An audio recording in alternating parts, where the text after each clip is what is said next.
Hello, hello, hello. I'm Hojo. And I'm Hunzi. And welcome to this, the 45th episode of Hojo and Hunzi's Hard Rock House, the safe space for old rock gumbies just like us, where I imagine, Hunzi, you're about to fall off your recording stool when I tell you that I've finally gone and done it. I've finally edited it's that. Okay, the Tracii Guns interview. How old is he now? He's probably 65 now, and he was 61 when we recorded it. You've done it. I can't remember what we talked about, to be honest with you. Oh, believe you, mate, it's hot stuff. I was worried when I finally got around to editing this thing that it might be a bit rambling. But no, fantastic. And we're obviously going to play some extracts from it in today's pod. But those who crave more, and believe you me, it is worth a listen, you'll be able to get to the full unexpurgated version elsewhere. We'll let them know where they can find it. We might keep them waiting a week, actually. What do you think for the real juice? I think so. I think we've got I think we'll keep them waiting a week. Yeah. And this is the kind of thing, of course, that we've talked about would be part of our bonus package for those esteemed single-digit listeners who decide to support the pod by putting their hand in their pocket for the price of a cup of coffee for a month, isn't it? That's exactly the kind of thing we're talking about. Exactly. We do interviews with people like Tracii Guns. Who tell people things that they just don't tell normal people. Not that we're not normal, but we have ways of teasing them to tell us interesting stuff that other people don't. Exactly. And also, it ups the ante on the get him on strategy. Instead of saying get him on and then I go, no, let's not. We'll go get him on and I'll go, yeah, let's do that. It's a subtle change in policy. I have sent a call out to try and find the girl from the Rat gig at Monsters of Rock. Have you? I suspect we might have trouble with that one. It would be brilliant if she just was going, yeah, perfectly happy to talk about it. That was me. We could try and get the girl from the Venom poster from episode whatever that was. That would be good too. Really so should we cut to the chase and play the single-digit listeners a couple of extracts from Tracii's interview right now? We don't make them wait for the little tidbit here, but obviously, if you want to hear the whole thing, come back next week, because I doubt we'll have put in place our strategy for extorting money from people by then. I suspect it will still be free. Yeah, it will be. We haven't set up any kind of Patreon page or any We've shit like that. No idea about that shit. No. But we'll learn.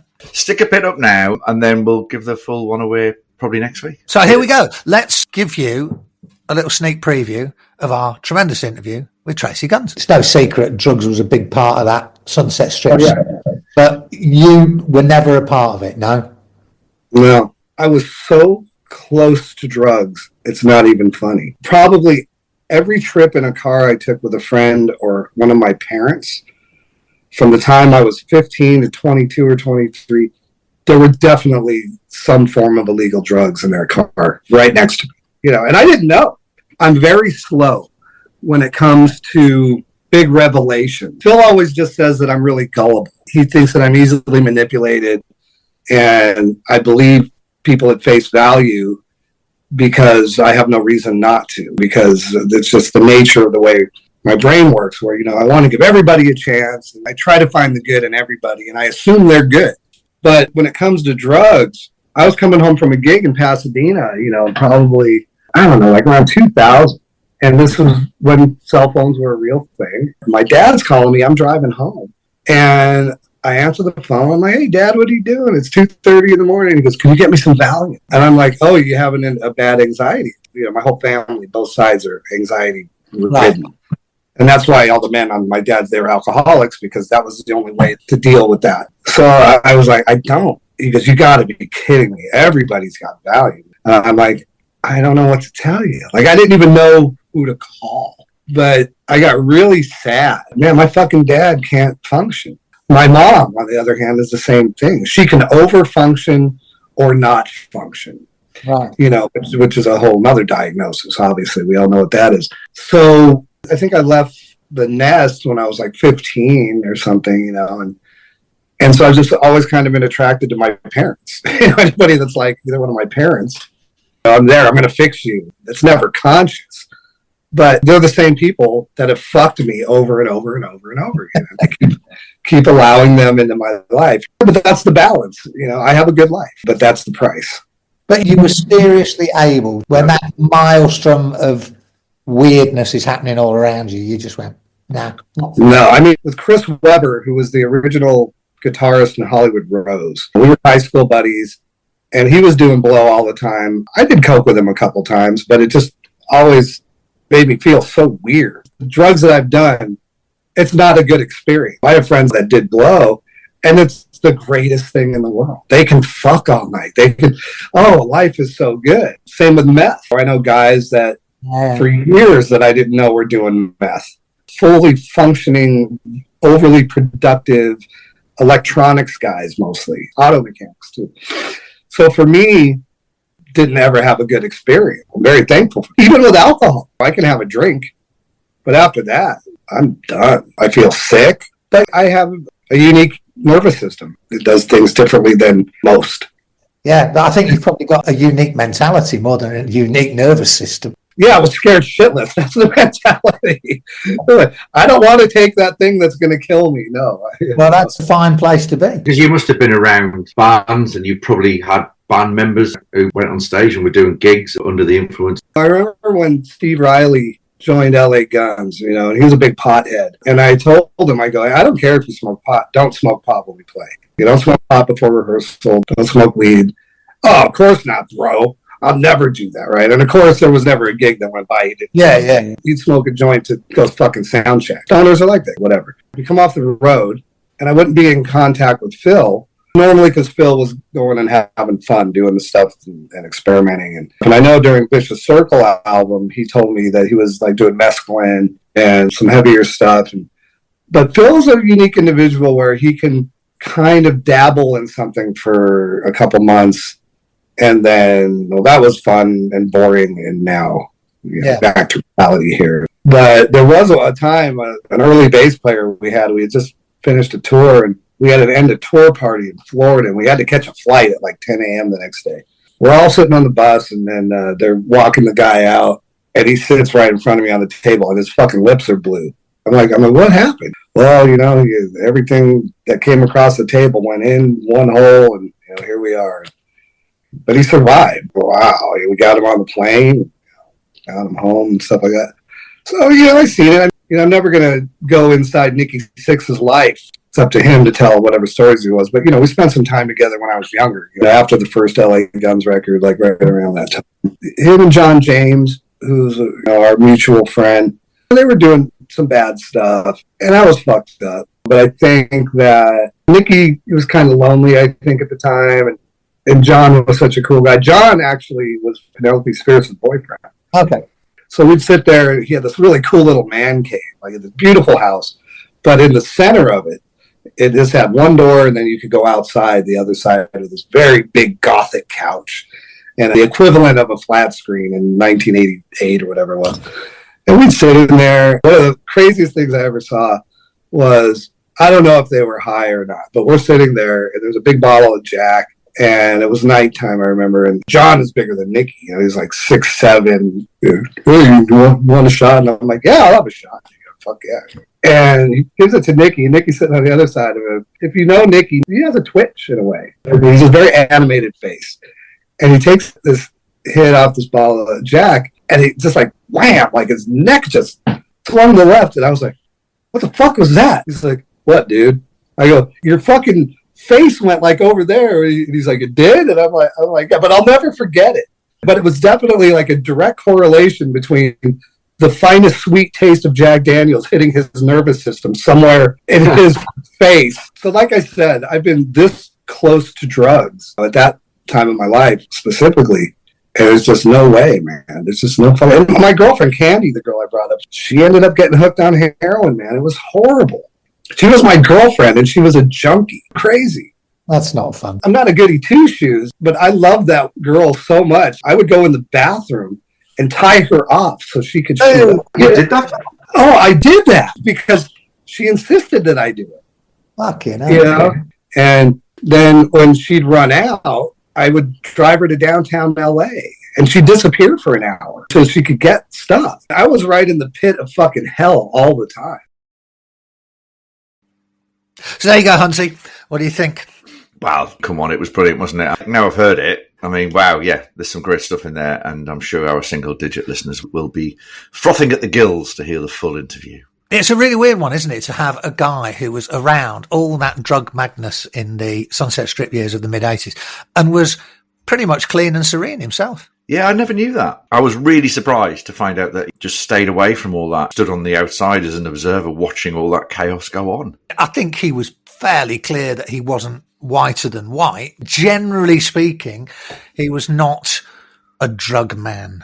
No, and he was younger, wasn't he? He was younger than most of them, yeah. He was very, very young when that happened, actually, wasn't he? All that stuff was going on. He was like 19 or 20. I think it's really weird. It's funny enough. I was doing something the other day for one of my gigs in Japan for The Burn magazine, and I was writing about middle-of-the-road rocker Bryan Adams.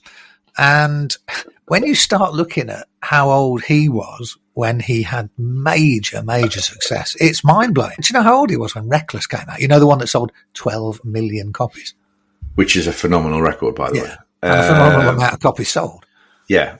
How old is he? I don't know. 25. Wow. Can you imagine? Don't forget, that's his fourth album. Yeah, he'd already had pretty big success. He'd done well. Cuts Like a Knife, Cuts Like a Knife. You Got It, and Cuts Like a Knife were not inconsiderable successes, but obviously Reckless went completely boing. 25 years old.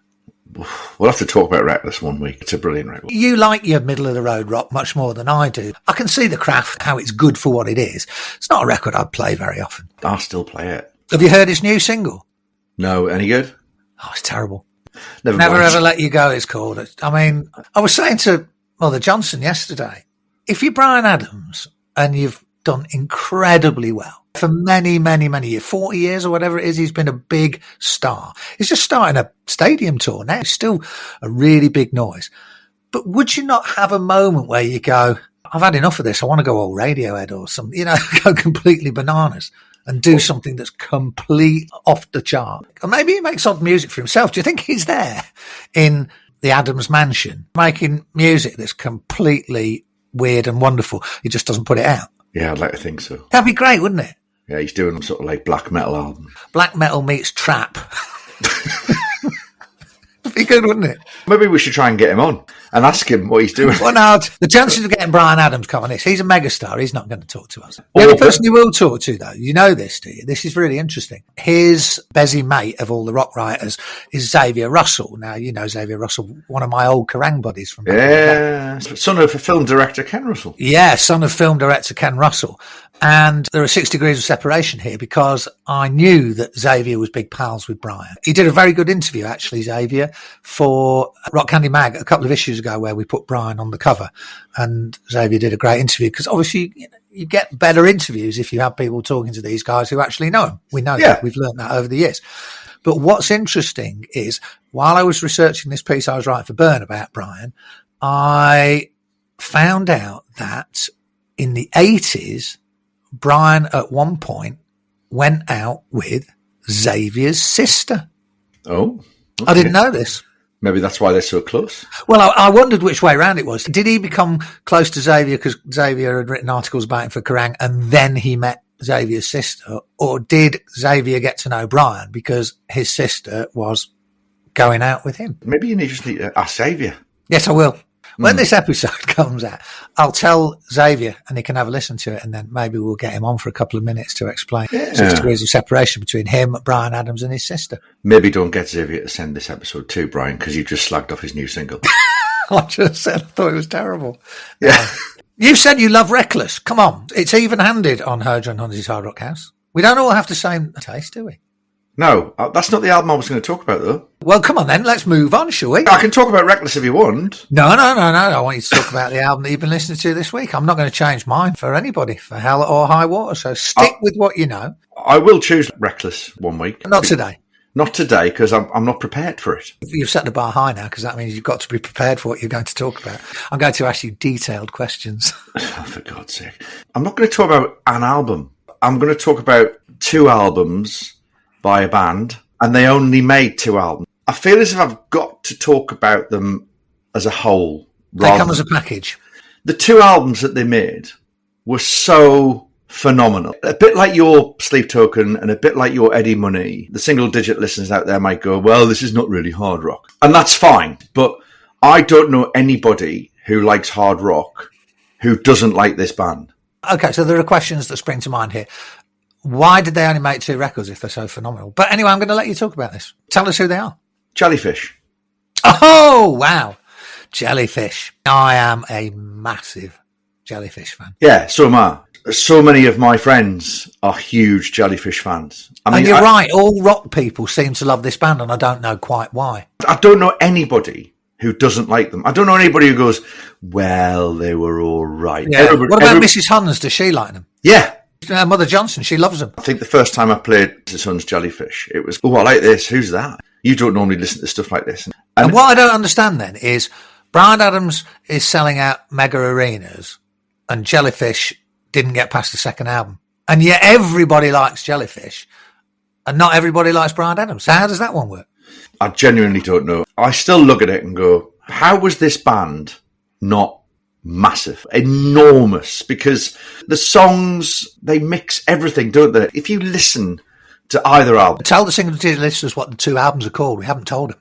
So the first one was Belly Button, came out in 1990. Love it. Unbelievable. And then the second one came out in 1993 called Spilt Milk. Sorry, Split Milk, sorry. Is it Split Milk or Spilt Milk? I think it's Spilt Milk, isn't it? Yeah, Spilt Milk. Yeah, Spilt Milk. No, it's Split. Are you sure about that? Yeah, it's Split Milk. It's not. It's Spilt Milk. Is it? Have you got the album in front of you? It's packed away in my vinyl. Oh, so everything you talk about is always packed away with your vinyl, isn't it? Oh, yeah, it is Spilt Milk. Of course it's Spilt Milk. Split Milk. I like the fact you've loved this band for many, many years, but not enough to know what their albums are called. I genuinely always got that confused, whether it was Split Milk or Spilt Milk. Very good. Both albums. You just cannot fault both these records. And what I love about them is that it doesn't matter what mood you're in. It doesn't matter what you feel as if you want to listen to. These albums have got everything. If you want like loads of big guitars, there's tracks with big guitars in there. If you want really well crafted, slow, not ballads, but just beautiful lyrics and songwriting around real serious subjects, like New Mistake, which is about having a baby with your girlfriend when you're really young, and She Still Loves Him, see about domestic abuse. They tackle really interesting subjects. While making music that the Beatles would have been proud of. Oh, Jellyfish, the band the Beatles could have been. I do go back to these records constantly. Belly Button and Split Milk.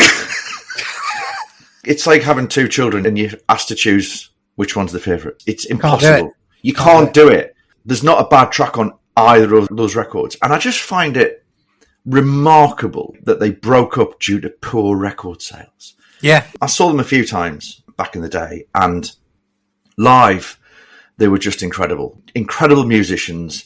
Andy Sturmer, who was frontman, but also was the drummer. I love a singing drummer. What I loved about it was he didn't sit down at a kit. He stood in the middle, and I think he had a bass drum and he had a snare. Yeah, a bass drum and snare, didn't he, pretty much, as far as I can remember. Pretty much. Maybe he had a floor tom, maybe a hi-hat, maybe a crash cymbal or something. But I stood at the front. He was the driving force behind this band. He was. I think he went off to Japan and started writing music for Japanese bands. There's been so many cries over the years for this band to reform, and there's been loads of rumours that have never come to pass that they were getting back together and blah, blah. But I've got a lot of records by the individuals who went off and did their own thing. The likes of Jason Faulkner and Roger Manning. They made records that were really good. There was a band called The Greys. There was Imperial Drag. But Sturman never really did anything. And what you have to say is, as good as those records were by the other guys, there was something about the chemistry of those people in Jellyfish that just couldn't be matched, could it? No. The only thing I can think of why they didn't make it was... Is it because the public are fucking idiots? Yeah, that's it, yeah. There you go.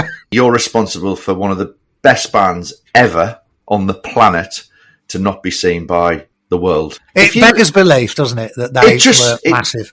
I think they do fit into Hojo and Hunsy's Hard Rock House. Because we say they do.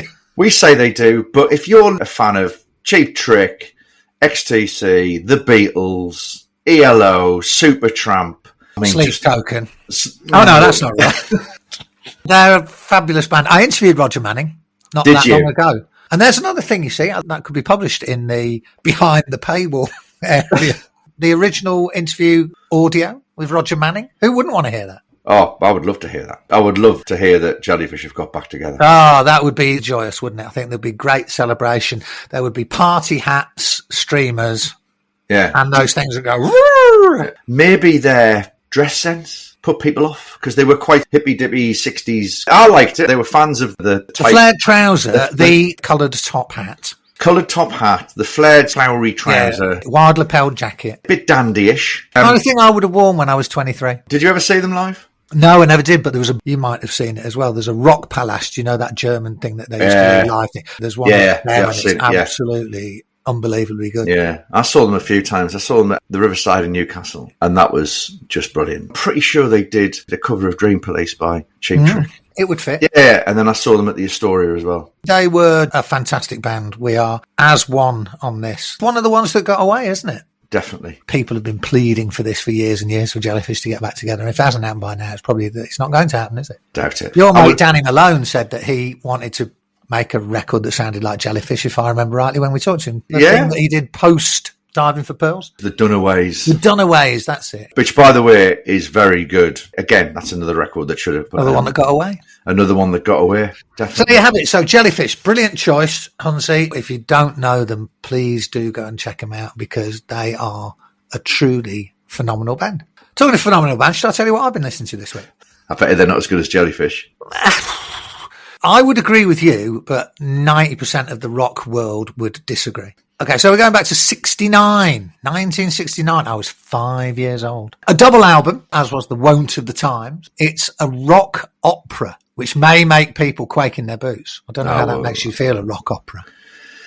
I know what you mean. I know, yeah. Well, it's Tommy by the Who, obviously. Ah, right, okay. What's your thoughts about Tommy by the Who? It's a rock opera, and it's got its brilliant parts, and it's got its self-indulgent, what the fuck's that all about parts. Yeah, I was listening to it the other day just out of curiosity, because it's a weird thing to say, but I don't think I've ever really paid that much attention to it as an album. The thing is, and here's another 6 degrees of separation, Tommy the movie, which came out 6 years after the original album. Did you know that? 1975, a long, long time after the original record. Wow. And was directed by none other than Ken Russell. Xavier Russell's dad. Isn't that funny? Weird, because that wasn't supposed to happen. I hadn't been clever enough to put that link in, but it happened. Oh, well done. I was pounding miles out in the gym the other day, and you know how you have your Spotify and they make recommendations? Yeah. And they recommended Tommy, and for some reason I went, oh yeah, I really don't know Tommy, the album, very much. Tell you how much I really didn't know about it. I didn't even realise that Pinball Wizard with Elton and Acid Queen with Tina Turner weren't on the original albums. Those guys weren't brought in as guests on the original albums. That's just the Who singing those songs on the original albums. Then when the film comes around, they obviously get Elton involved and get Tina involved and all the rest of it. I didn't even know that. So that's how little I know about Tommy. But I've done my research since and gone and read about it. And I agree with you. There are some great moments on there and there are some, ho-hum moments. It's not as if I think this is an incredible piece of work from start to finish. It's kind of interesting, isn't it, that they're in a mode where they are stretching to try and go beyond 3-minute pop songs, which is where their R&B background was. Straight to the point, smash up a few instruments, fuck off. It's moved a long way in 5 years, hasn't it? Yeah. They must have always had this in them, though. Do you not think it's one of those things that a lot of bands do? It's almost Spinal Tap-ish, isn't it? Where they go, right, I think we should do a concept album. It's a little bit that, isn't it? We've got a load of money now. We want to be known for something more serious. Yeah. Something deeper. A little bit of that. A lot of bands do that, but then I could name you one band who did exactly that, but you loved it. You professed your love for it on this programme. Queen's right. Operation Mindcrime is a very similar kind of vibe, isn't it? Let's go into concept territory. And at the end of the day, I suppose the reality is the quality of the concept album depends on two things, doesn't it? Is the story engaging? Yep. And is the music any good? You can forgive people getting a bit self-indulgent so long as it's really great. Quadrophenia was far better. Well, yes, it's more rootsy, isn't it? The songs that were on Quadrophenia were better than the songs that were on Tommy. Yeah, I think that's probably true. I don't think everything on Tommy's great by a long shot. But having said that, Pinball Wizard is undeniable. Yep. And Acid Queen's great. Yeah. See Me, Hear Me, Feel Me. That's a great song. Not everything is good on it.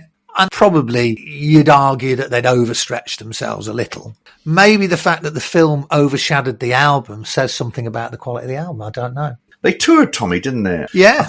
It's certainly considered one of their most important recordings. You can't deny that. Yeah.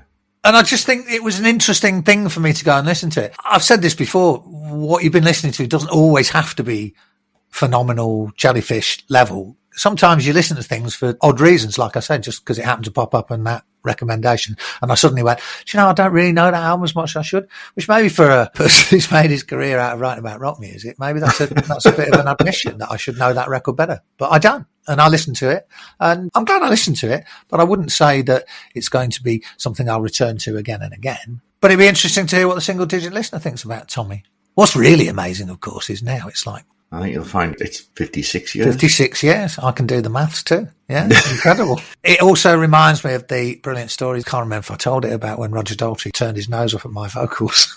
On what? We'll keep that for next week. Remind me to tell you of the time when Roger Daltrey got all sniffy about my singing.